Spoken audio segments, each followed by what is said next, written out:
안녕하십니까. 우리는 이제 부활절이라고 해서 특별히 어떠한 행사를 한다든가 그 날을 특별히 기념해서 어떠한 일들을 하지는 않습니다.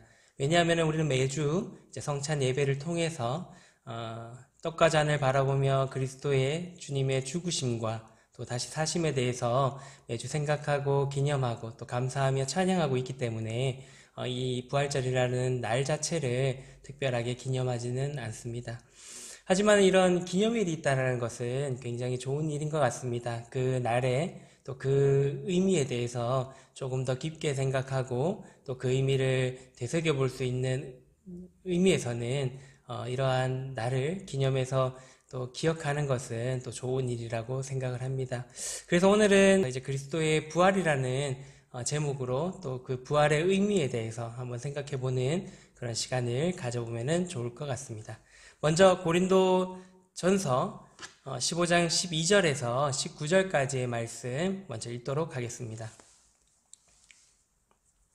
그리스도께서 죽은 자 가운데서 다시 살아나셨다 전파되었거늘 너희 중에서 어떤 사람들은 어찌하여 죽은 자 가운데서 부활이 없다 하느냐.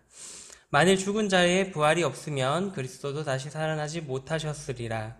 그리스도께서 만일 다시 살아나지 못하셨으면 우리가 전파하는 것도 헛것이요 또 너희 믿음도 헛것이며 또 우리가 하나님의 거짓 증인으로 발견되리니 우리가 하나님이 그리스도를 다시 살리셨다고 증언하였습니다.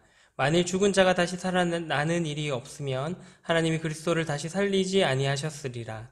만일 죽은 자가 다시 살아나는 일이 없으면 그리스도도 다시 살아나신 일이 없었을 터이요.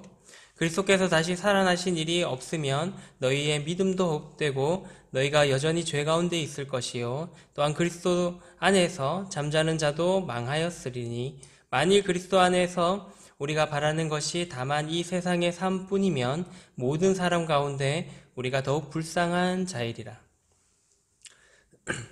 사도 바울은 12절 이하의 말씀에서 그리스도의 부활이 죽은 자들의 부활을 확증한다라고 말씀하고 있습니다.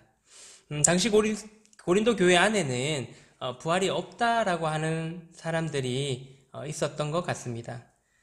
그것은 일반적인 인간의 이성으로 생각했을 때 사람이 죽었다가 다시 살아난다는 것이 쉽게 믿을 수 있는 부분은 아니었기 때문에 아마도 어떻게 사람이 죽었는데 다시 살아날 수 있겠느냐라고 이렇게 했던 사람들이 있었던 것 같습니다. 하지만 이제 사도 바울은 그리스도의 부활을 언급하며 그리스도의 다시 사심이 우리의 부활의 분명한 증거임을 분명하게 말씀하고 있습니다. 기독교의 교리 중에서 부활은 굉장히 중요한 그런 교리 중에 하나입니다. 그리스도의 부활의 중요성에 대해서 살펴보도록 하겠습니다.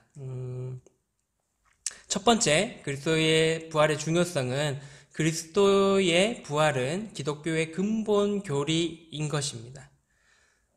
고린도전서 15장 17절 말씀에 보면 그리스도께서 다시 살아나신 일이 없으면 너희의 믿음도 헛되고 너희가 여전히 죄 가운데 있을 것이요.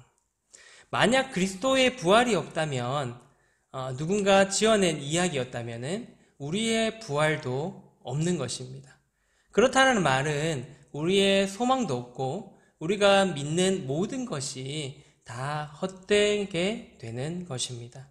그렇기에 이 기독교의 교리 중에서 이 부활이라는 그리스도의 그 죽으심과 다시 사심은 아주 중요한 부분인 것입니다. 중요성의 두 번째는요, 그리스도의 부활은 복음의 핵심인 것입니다. 고린도전서 15장 4절 말씀에 보면 장사 지낸 바 되셨다가 성경대로 사흘 만에 다시 살아나사라는 말씀이 있습니다. 장사 지낸 바 되셨다가라는 말씀은 예수 그리스도의 죽음이 확실한 사실이었음을 알려주고 있습니다. 그가 모든 인간이 가야 할 그 길을 갔다라는 것입니다. 예수 그리스도께서 죽으셔서 사람들이 그 무덤에까지 가는 것처럼 예수님도 죽으셔서 그 무덤에까지 장사가 되었다라는 것을 말씀하고 있습니다. 그리고 성경에 기록된 대로 선지자들을 통해서 예언된 대로 사흘 만에 부활하셨음이 사실임을 또한 말씀하고 있습니다.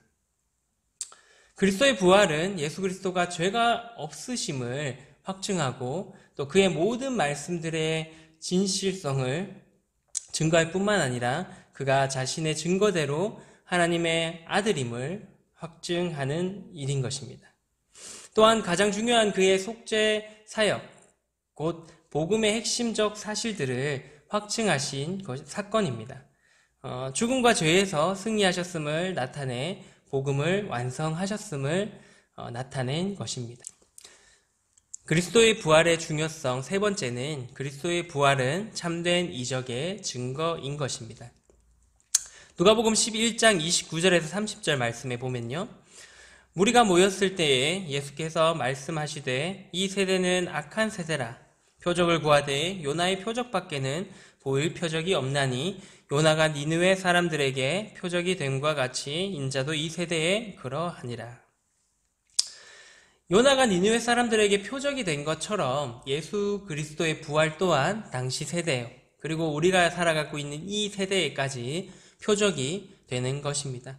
하나님의 독생자이신 그분께서 우리를 위해서 이 땅에 오시고 또 우리를 위해서 죽으시고 또 우리를 위해서 다시 사셔서 구원을 완성하신 이 사실이 이것보다 더 큰 표적은 이 세상에 없을 것입니다.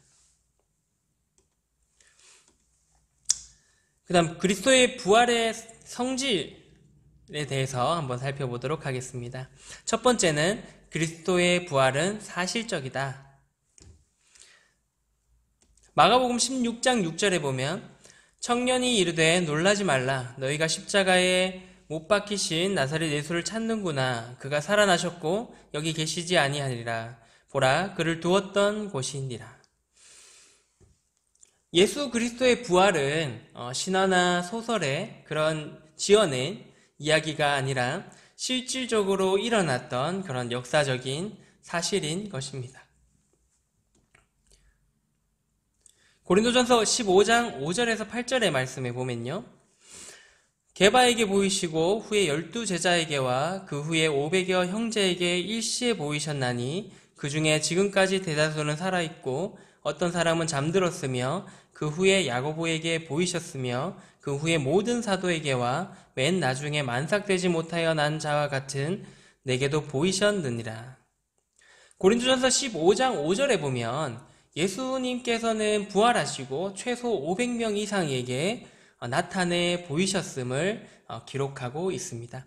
수많은 목격자들이 있어서 그 당시에 그 목격자들이 예수님께서 살아나셨음을 증언해준 그런 분명히 일어났던 사실이 바로 예수 그리스도의 부활이었던 것입니다. 두 번째, 그리스도의 부활은 실제적입니다.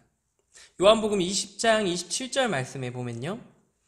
도마에게 이르시되 내 손가락을 이리 내밀어 내 손을 보고 내 손을 내밀어 내 옆구리에 넣어보라. 그리하여 믿음 없는 자가 되지 말고 믿는 자가 되라.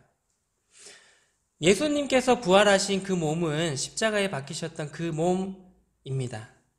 도마는 이제 부활하셨다는 소식을 듣고 그 자리에 함께 있지 못했기 때문에 믿지 못했습니다. 그래서 이 장면은 예수님께서 도마에게 나타나셔서 이제 네 손가락을 이리 내밀어서 내 손을 보고 내 손을 내밀어서 내 옆구리에 넣어봐라 라고 하면서 믿음을 가질 수 있도록 그렇게 하셨던 그런 장면인 것입니다. 그래서 예수님께서 부활하신 몸은 실질적으로 그 상처와 십자가에 달리셨던 그 상처들이 남아있어서 손가락을 넣어볼 수 있고 또 만져볼 수 있는 그런 실질적인 몸을 가진 상태였던 것입니다.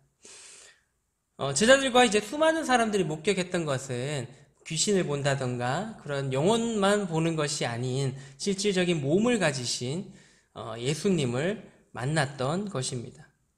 물론 이제 십자가에 그 달려셨던 그 몸을 가지시긴 했지만은 부활하고 나신 뒤에 그 몸은 지금 우리의 몸과 다르게 시간과 공간을 초월하시는 그런 장면들도 우리가 볼 수가 있습니다. 하지만 이제 도마의 사건을 봐서 알 수 있는 것처럼 당시에 그 몸의 형태를 가진 목격자들이 만져볼 수도 있고 또 그 성경 말씀의 신약에 보면 이제 주님께서 제자들과 함께 부활하시고 난 뒤에 먹기도 하시는 그런 실질적인 몸을 가지신 그런 실제적인 그런 부활이셨다라는 것입니다.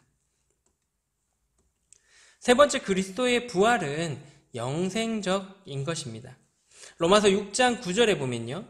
이는 그리스도께서 죽은 자 가운데서 살아나셨음에 다시 죽지 아니하시고 사망이 다시 그를 주장하지 못할 줄을 알미로라.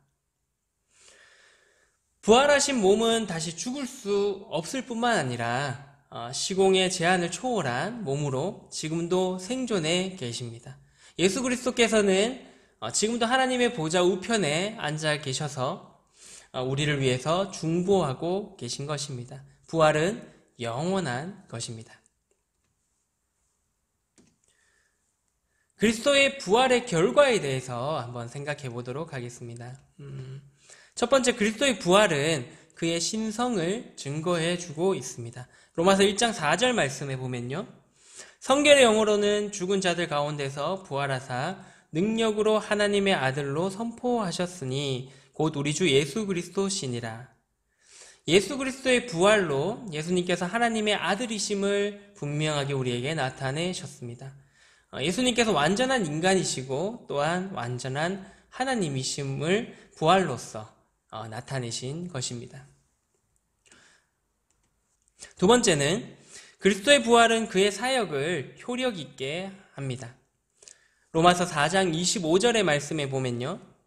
예수는 우리가 범죄한 것 때문에 내줌이 되고 또한 우리를 의롭다 하시기 위하여 살아나셨느니라. 예수 그리스도의 죽으심은 예수님의 중요한 사역이었습니다. 바로 우리의 죄를 값을 치룬 그런 사역이셨죠.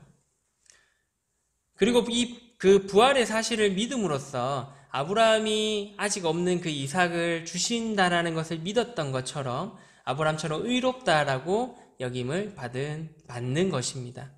아직 우리에게 이루어지지 않은 사실이지만 우리가 이루어질 것으로 믿고 여기는 것이 그 믿음을 하나님께서는 의롭게 여기시는 것입니다. 세 번째는 그리스도의 부활은 그를 우리의 대제사장으로 만들었습니다. 디모데전서 2장 5절에서 6절 말씀 보면요. 하나님은 한 분이시요 또 하나님과 사람 사이의 중보자도 한 분이시니 곧 사람이신 그리스도 예수라. 그가 모든 사람을 위하여 자기를 대속물로 주셨으니 기약이 이르러 주신 증거니라. 예수 그리스도는 자신을 대속물로 드리는 제사장의 역할을 했습니다. 그래서 왕같은 제사장인 우리의 대제사장이 되신 것입니다. 그래서 우리는 구약시대에 제사장이 하나님께 나아간 것처럼 우리도 예수 그리스도를 힘입어서 제사장으로서 하나님께 나아가서 예배를 드릴 수 있게 된 것입니다. 네 번째는 그리스도의 부활은 신자들에게 부활의 보증이 됩니다. 고린도전서 15장 20절에서 30절 말씀 보면요. 그러나 이제 그리스도께서 죽은 자 가운데서 살아나사 잠자는 자들의 첫 열매가 되셨도다. 사망이 한 사람으로 말미암았으니 죽은 자의 부활도 한 사람으로 말미암는도다. 아담 안에서 모든 사람이 죽은 것 같이 그리스도 안에서 모든 사람이 삶을 얻으리라. 그러나 각각 자기 차례대로 되리니 먼저는 첫 열매인 그리스도요 다음에는 그가 강림하실 때에 그리스도께서 속한 자요. 예수님께서 친히 부활하신 그 부활의 첫 열매가 되셨습니다. 한 사람으로 말미암아 저희가 이 세상에 들어온 것처럼 한 사람 예수 그리스도로 말미암아서 영혼과 생명과 부활이 우리에게 허락된 것입니다. 그래서 우리는 예수님께서 다시 사셔서 지금도 하나님의 우편에 계신 것처럼 우리도 다시 살 것과 또 하나님 나라에서 하나님을 높일 것에 대해서 사모하고 소망할 수 있게 된 것입니다. 그리스도의 부활의 결과 다섯 번째는 그리스도의 부활은 심판의 확실성을 보여줍니다. 사도행전 17장 31절의 말씀에 보면요. 이는 정하신 사람으로 하여금 천하를 공의로 심판할 날을 작정하시고 이에 그를 죽은 자 가운데서 다시 살리신 것으로 모든 사람에게 믿을 만한 증거를 주셨음이니라 하니라. 하나님께서는 천하를 공의로서 심판하실 것입니다. 심판의 날에 인간의 도덕적 책임을 물으실 것이고 또 그들의 행위에 대해 공의의 보상을 하실 것입니다. 그 심판자로서 예수 그리스도를 세우셨습니다. 부활은 예수 그리스도께서 구주이시며 마지막 심판자이심을 증거하는 확실한 그런 증거인 것입니다. 그것은 또한 장차 하나님의 심판이 있을 것이라는 확실한 증거가 되기도 합니다. 우리는 종종 예수 그리스도의 죽으심을 중요하게 여기고요. 예수 그리스도의 부활의 중요성에 대해서는 소홀히 할 때가 많이 있습니다. 그것을 어디서 우리가 살펴볼 수 있냐면요. 예배 시간에 보면은 감사의 기도의 제목에 죽으심으로 인해 우리의 구원의 초점이 구원받았음에 대해서 좀 초점이 많이 맞춰져 있습니다. 오히려 이제 부활에 대한 감사의 기도라든가 이런 부분들은 좀 적금을 우리가 보게 됩니다. 하지만 오늘 살펴본 것처럼 부활이 없으면 우리의 믿음은 아무것도 아닌 것입니다. 고린도전서 15장 17절에서 19절 말씀 마지막으로 보면요. 그리스도께서 다시 살아나신 일이 없으면 너희의 믿음도 헛되고 너희가 여전히 죄 가운데 있을 것이요 또한 그리스도 안에서 잠자는 자도 망하였으리니 만일 그리스도 안에서 우리가 바라는 것이 다만 이 세상의 삶뿐이면 모든 사람 가운데 우리가 더욱 불쌍한 자이리라. 만약 우리에게 하나님의 나라에 대한 소망과 부활의 소망이 없다면은 이 세상의 모든 사람들 중에서 가장 불쌍한 사람일 것입니다. 하지만 이 확실한 사실들을 믿음으로 구원을 받은 자들이고 이러한 소망을 가진 자들이 바로 우리인 것입니다. 우리를 위해서 죽으시고 또 우리를 위해서 다시 사시고 또 우리를 위해서 지금도 중보하시는 주님께 감사하는 또 주일이 되시면 좋을 것 같습니다. 3월이 마무리가 됐고 또 어느덧 4월 첫째 주입니다. 여전히 우리 앞에는 끝이 보이지 않는 그런 안개가 드리워져 있습니다. 언제 이 안개가 거칠지 또 어떠한 방향으로 이 일들이 진행될지 우리는 전혀 예측할 수가 없습니다. 하지만 더 멀리 있는 우리는 소망을 바라보아야 되는 그런 사람입니다. 이 앞에 것만 바라보게 되면 참 암울하고 참 마음이 불편하고 어렵고 하지만은 더 멀리 있는 하나님께서 보여주신 그 소망, 하나님의 나라, 또 하나님과 함께 할 것들, 또 주님과 함께 하는 그 순간들을 기억하면서 또 감사하는 마음으로 보내시는 대명동교회 성도님들이 되시면 좋을 것 같습니다. 그래서 주님으로 인해서 그리고 우리가 가진 소망으로 인해서 감사하고 찬양하는 그런 모든 성도님들이 되시면 좋을 것 같습니다. 우리의 소망은 이 땅이 아니라 우리의 소망은 영원한 것, 바로 아버지의 집, 하나님의 나라임을 기억하시고 또 감사하시는 한 주 되시면 좋을 것 같습니다. 이상으로 마치고 기도하고 마치도록 하겠습니다. 사랑해 주님 감사를 드립니다. 우리를 위해 이 땅에 오시고 또 우리를 위해서 다시 살아나신 그 주님을 기억할 때에 참 감사를 드립니다. 우리가 주님의 다시 살아나심으로 인해서 우리도 다시 살 것과 또 영원히 아버지 집에서 하나님께 찬양을 드리며 살 것에 대한 소망을 가질 수 있게 하심을 또한 감사를 드립니다. 저희가 이러한 소망을 가지고 비록 지금은 앞에 보이는 것들이 참 암울하고 어렵지만은 또 이러한 소망을 바라보면서 감사와 찬양을 돌릴 수 있는 저희 대명동교회 성도님들이 될 수 있도록 또한 인도하여 주시기를 간절히 원합니다. 저희들이 이 어려울 때를 주님으로서 잘 이겨내게 하여 주시고 또 어린아이들부터 해서 노년에 이르기까지 모든 성도님들이 또 건강한 가운데 잘 지낼 수 있도록 주님께서 지켜주시고 인도하여 주시기를 간절히 원합니다. 함께 하심을 감사를 드리며 예수님 이름으로 기도를 드렸습니다. 아멘. 감사합니다.